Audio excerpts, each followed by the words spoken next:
આજે જાદુની બુકનો 10મો દિવસ છે અને ચેપ્ટરનું નામ છે હર એક પર જાદુ કી ધૂલ કા છિટકાવ કરે. એટલે દરેક ઉપર તમે મેજિક ડસ્ટ નાખો, જાદુની ધૂળ નાખો. તો આ શું છે? જાદુની ધૂળ શું છે? એવું કહે છે કે ગ્રંથોમાં એવું લખેલું છે કે કોઈ પણ વસ્તુ એટલી ઇમ્પોર્ટન્ટ નથી જેટલી બીજાનો આભાર માનવાની છે. એટલે આભાર માનવાનું કામ સૌથી ઇમ્પોર્ટન્ટ કામ છે બીજા કોઈ પણ કામ કરતાં. અને આભાર માનવાનું કામ જો દિલથી કરવામાં આવે તો એ 100 ગણું પાછું થઈને તમારી પાસે આવે છે. એટલે સૌથી વધુ ઇમ્પોર્ટન્ટ કામ છે કે તમે આભાર માનો. એટલે બુકમાં એવું લખ્યું છે કે આભાર માનવાનું કામ ઇમ્પોર્ટન્ટ તો છે જ, પણ જરૂરી પણ છે.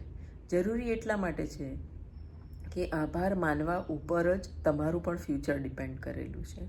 તમે જેટલો પણ દિલથી અને વધુમાં વધુ આભાર માનશો એ વધુને વધુ તમારી પાસે પોઝિટિવ થઈને આવશે, તમારા સપના પૂરા કરવા માટે આવશે અને જલ્દીથી પૂરા કરવા માટે આવશે. હવે આભાર શું છે? આભાર એક એનર્જી છે. આભાર શબ્દ નથી, પણ એક એનર્જી છે. તમે આ વસ્તુને ફીલ કરવાનો ટ્રાય કરજો કે ગમે ત્યારે પણ કોઈ વ્યક્તિ તમને થેન્ક યુ કહે છે તો એ થેન્ક યુ તમારા મગજને ગમે છે કે તમારા હૃદયને ગમે છે? જો તમારા હૃદયને ગમતું હોય તો સમજી જજો કે આભાર એક એનર્જી છે અને એ એનર્જીને તમે જેટલી બી વધુ ઉપયોગ કરશો, કોઈને આપશો, વધુમાં વધુ લોકોને થેન્ક યુ કહેશો તો એવી જ એનર્જી તમને પાછી મળશે અને તમારી એ એનર્જી એ બાજુ ડાયવર્ટ થશે જે બાજુ તમને સૌથી વધારે જરૂર છે. એટલે કે તમે કોઈ પણ વસ્તુ માટે આભાર માનો. માની લો કે તમારા ઘરમાં કોઈ હાઉસ હેલ્પ હોય અને એનો તમે આભાર માનો, તો એ આભાર જે તમે માનો, જે આભાર એને આપો અને એ પણ સામે તમને હસીને આભાર કે થેન્ક યુ કે, તો એ જે એનર્જી છે એ તમને એવી જગ્યાએ કામમાં આવશે જ્યાં તમને વધુ જરૂર છે. લાઈક જો તમને જોબની જરૂર છે તો એ એનર્જી ત્યાં ડાયવર્ટ થશે. એટલે ડાયવર્ઝન બુકમાં જ લખેલું છે કે એ એનર્જી એવું નથી કે તમે એને કામમાં આભાર માન્યો તો તમને કામમાં જ એ ઉપયોગ થશે. તમને જ્યાં જરૂર હશે ત્યાં એ ઉપયોગ થશે. હવે જે પણ લોકો આપણી માટે કામ કરે છે એ બધાની ઉપર આપણે જાદુઈ ધૂળ એટલે મેજિક ડસ્ટને આમ હાથથી આમ છાંટતા હોય એવી રીતે આપણે ફીલ કરવાનું છે અને એ બધાનો આભાર માનવાનો છે. દિવસમાં આપણે જેટલા પણ લોકોના સંપર્કમાં આવતા હોઈએ એ તમે વિચાર કરશો તો તમે કેટલા બધા લોકોના સંપર્કમાં આવો છો. જેમ કે તમે ઓફિસ જતા હો તો તમે બસમાં જતા હો તો બસમાં કેટલા બધા જણનો સંપર્ક હોય. બસમાં ન જતા હોય, પોતાના વ્હીકલ લઈને જતા હો તો પણ આજુબાજુ બીજા વ્હીકલો, તમારી આજુબાજુ બીજા માણસો પણ જતા હોય છે. જ્યાં ઓફિસમાં જાઓ ત્યાં તમે લિફ્ટમેનના સંપર્કમાં આવો છો કારણ કે તમે લિફ્ટમાં જાઓ છો. પછી ઓફિસમાં તમારા કલીગ્સના સંપર્કમાં આવો છો, તમારા બોસના સંપર્કમાં આવો છો. પ્લસ તમે જેની બી સાથે ફોન ઉપર કે ઈમેલ ઉપર વાત કરતા હો, ચેટ કરતા હો, વોટ્સએપ પર વાત કરતા હો તો એ બધાના સંપર્કમાં આવો છો. તો આ બધું ઝીણી ઝીણી વસ્તુ જો તમે વિચાર કરશો તો એટલા બધા લોકોના સંપર્કમાં આપણે દિવસમાં આવતા હોઈએ છીએ. ઘરની વાત લઈએ તો ઘરમાં આપણે સવારના પરમાં આપણા ઘરે દૂધ આપવા આવે છે, દૂધવાળાના સંપર્કમાં આવીએ છીએ. ત્યાર પછી ન્યૂઝપેપરવાળાના સંપર્કમાં આવીએ છીએ. હાઉસ હેલ્પ હોય તો એના સંપર્કમાં આવીએ છીએ. માળી હોય તો એના સંપર્કમાં આવીએ છીએ. બહાર સોસાયટીમાં કચરો વાળવાવાળા હોય તો એ લોકોના સંપર્કમાં આવીએ છીએ. કરિયાણાની દુકાનમાં જઈએ તો એ માણસના સંપર્કમાં આવીએ છીએ. એવી રીતે તમે ગણવા બેસો તો તમે દિવસમાં હજારો લોકોના સંપર્કમાં આવો છો. પણ એ દરેક એ તમારા માટે જે કંઈ કામ કરે છે એના માટે આપણે કદી આભાર માન્યો છે? અને જો નથી માન્યો તો આજનો ચેપ્ટર એમાં જ છે કે આ બધા જ લોકો જે તમને સર્વિસ આપે છે એ બધાનો તમારે આભાર માનવાનો છે. એમના ઉપર મેજિક ડસ્ટ એટલે કે જાદુઈ ધૂળનો છંટકાવ કરવાનો છે. હવે આ જેટલા પણ માણસો સાથે તમારો સંપર્ક થાય છે તો તમે એમ કહેશો કે આ બધાને મારે આભાર માનવાની શું જરૂર છે? કારણ કે આ બધા તો પેઇડ કામ કરે છે ને, પૈસા આપીએ છીએ અને એ લોકો કામ કરે છે. તો ફક્ત ને ફક્ત આભાર માનવાની તો જરાય જરૂર છે જ નહીં કારણ કે બધા પેઇડ છે. શેનો આભાર?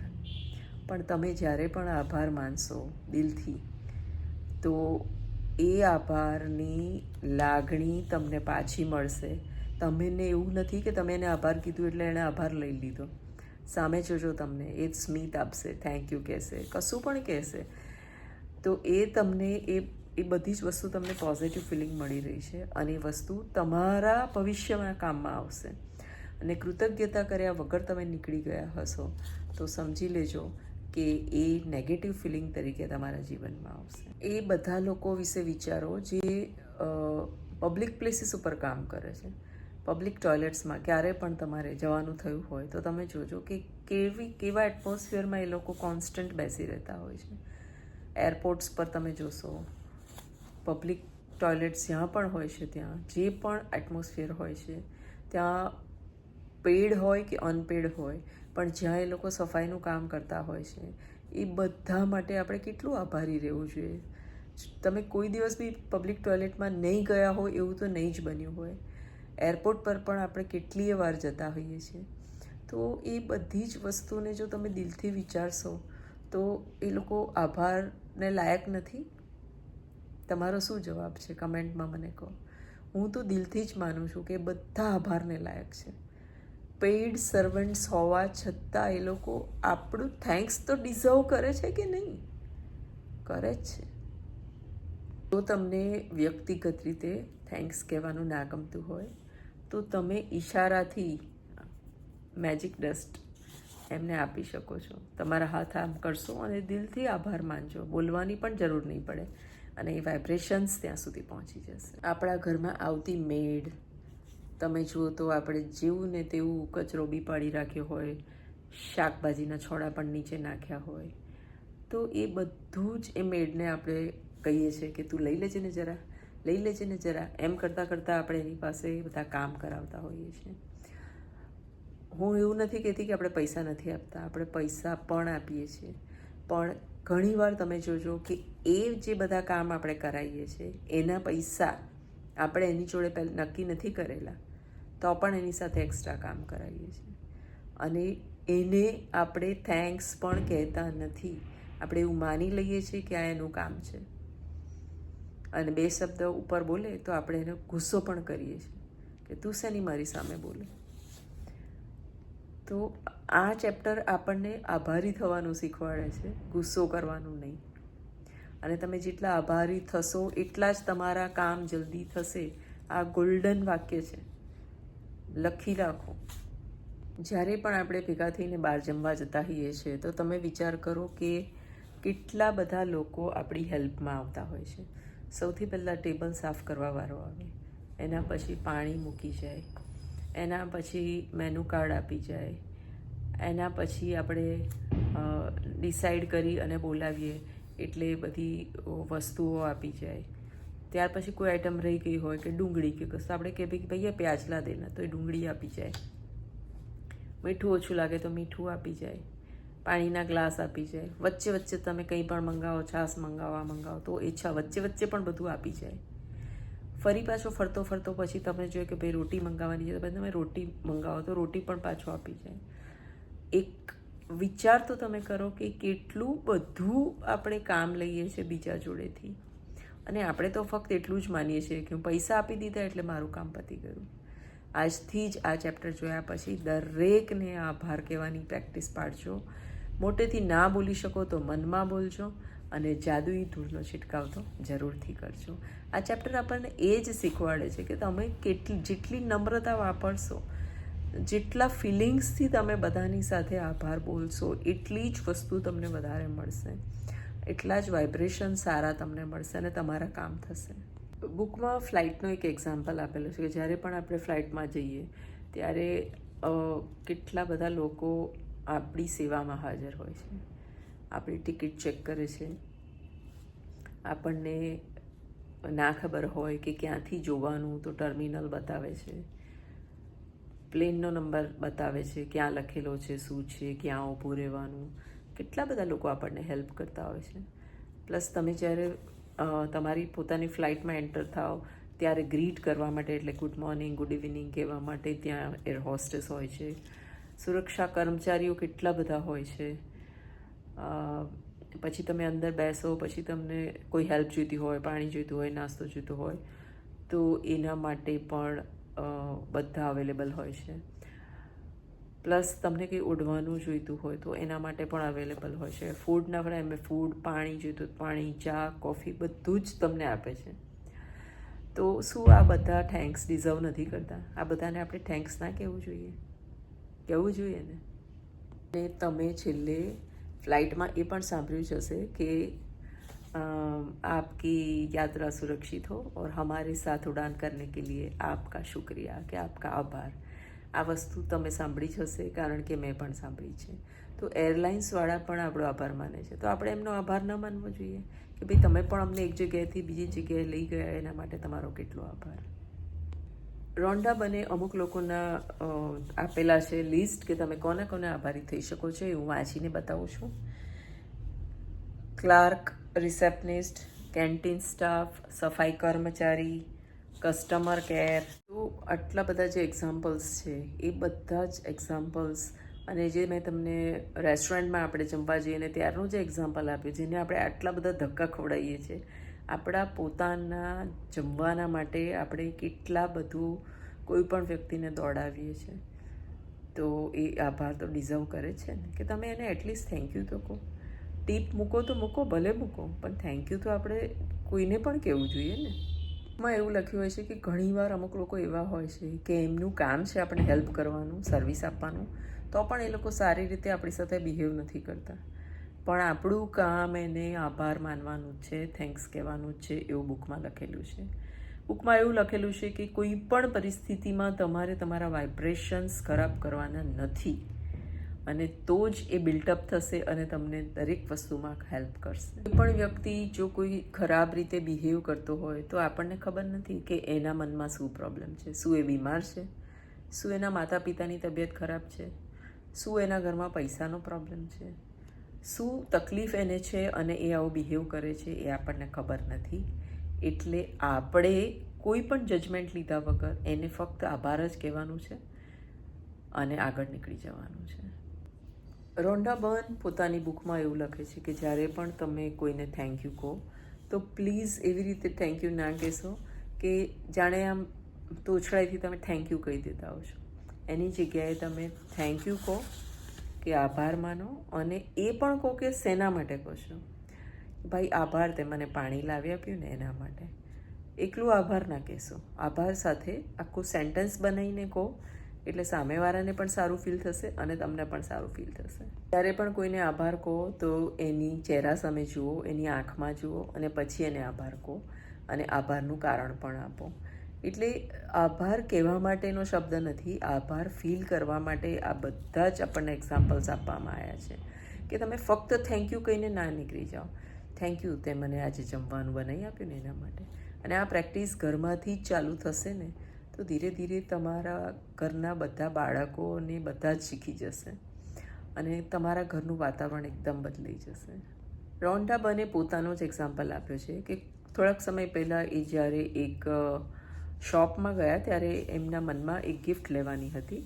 એ ગિફ્ટ લેવા માટે એ શોપમાં ગયા, અને શોપમાં જે લેડી હતી એને એટલી બધી મદદ કરી એમની ગિફ્ટ શોધવામાં, અને પછી એમના માટે સારી ગિફ્ટ પણ શોધી. પણ એ દરમિયાન એમને કોઈનો ફોન આવી ગયો, અને એ ફોનમાં વાત કરતાં કરતાં ગિફ્ટનું પેમેન્ટ આપી દીધું અને ગિફ્ટ લઈને નીકળી ગયા.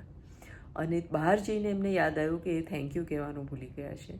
જેથી એ પાછા અંદર ગયા, એ કર્મચારીને લેડીને ફરી મળ્યા અને એમને ઊભા રાખીને કહ્યું કે તમે મારી માટે બહુ જ સરસ ગિફ્ટ પસંદ કરી છે, અને હું આ જે ગિફ્ટ જેને આપવાની છું એને આ ગિફ્ટ બહુ જ ગમશે. તમે આટલી બધી મહેનત કરી ગિફ્ટ શોધવા માટે, એના માટે તમારો ખૂબ ખૂબ આભાર. એટલે ઓથર પોતે જ કહે છે કે એ ભૂલી ગયા હતા અને એમણે આ આભારનો જે રસ્તો અપનાવ્યો એ આવી રીતે અપનાવ્યો, અને અંદર જઈ ફરીથી વાત કરી, ફરીથી બધું કીધું, અને આભાર કહી આંખોમાં આંખો નાખી અને પછી બહાર નીકળ્યા. એટલે ક્યારે પણ આપણી સાથે આવું થાય તો આપણે પણ આવું કરી શકીએ છીએ. આભારમાં એટલી જબરજસ્ત શક્તિ છે કે તમારા બધા જ કામ પૂરા થશે. ન્યૂટનનો નિયમ છે ને કે હરેક ક્રિયાની પ્રતિક્રિયા હોય છે. એટલે every action has N opposite reaction. જેટલો પણ આભાર માનશો એટલો જ આભાર તમને પાછો મળશે. તમે જેટલું પણ થેન્ક્સ બોલશો એટલું થેન્ક્સ તમને પાછું મળશે. Every action has N equal and opposite reaction. આ ન્યૂટનનો નિયમ છે અને ન્યૂટનનો નિયમ દરેક વસ્તુ પર લાગુ પડે છે. ન્યૂટને આપણને બોલ મારીને સમજાવ્યું હતું કે દિવાલ પર તમે બોલ પછાડશો તો જેટલા જોરથી દિવાલ પર બોલ પછાડશો એટલા જ જોરથી બોલ પાછો આવશે. પણ આ બધા ઉપર લાગુ પડે છે. ઇવન આભાર ઉપર પણ લાગુ પડે છે. એટલે બુકમાં ઓથર લખે છે, રોન્ડા બર્ન લખે છે કે જાદુઈ ધૂળનો છંટકાવ તમે કોઈ પણ કામ કરતાં પહેલાં પણ આમ કરીને કરી શકો છો. અને એમણે એવો પણ એક્ઝામ્પલ આપ્યો છે કે જ્યારે પણ મારી છોકરી કાર લઈને પોતાના કામ પર જતી હોય છે તો હું એની સુરક્ષા માટે જાદુઈ તત્વ એટલે જાદુઈ ધૂળ છાંટું છું કે સુરક્ષિત રીતે પહોંચે, સુરક્ષિત રીતે પાછી આવે અને એનું કામ બહુ સરસ થાય. એવી રીતે આપણે દિલથી જો દરેક માટે વિચારીશું અને આમ કરીશું એટલે જાદુઈ ધૂળ બધા ઉપર છાંટીશું તો એ રિઝલ્ટ આપણને પણ મળશે. આ બધી જ સાયન્ટિફિક અને પ્રોવન ટેકનિક્સ છે. એટલે આમાં જેટલું તમે તર્ક વિતર્કમાં નહીં પડો અને વિશ્વાસમાં પડશો એટલો ફાયદો વધારે થશે. આજનું હોમવર્ક છે કે એવા 10 વ્યક્તિઓને તમારા જીવનમાં શોધી કાઢો જેની ઉપર તમે જાદુઈ ધૂળ છીટકી શકો છો, એને ધન્યવાદ કહી શકો છો. એ કોઈ પણ હોઈ શકે, તમારી મેડ હોઈ શકે કે પછી તમારો ડ્રાઈવર હોઈ શકે કે પછી સોસાયટીનો સ્વીપર હોઈ શકે, કાર ક્લીન કરવાવાળો હોઈ શકે, તમારા એમ્પ્લોઈઝ હોઈ શકે.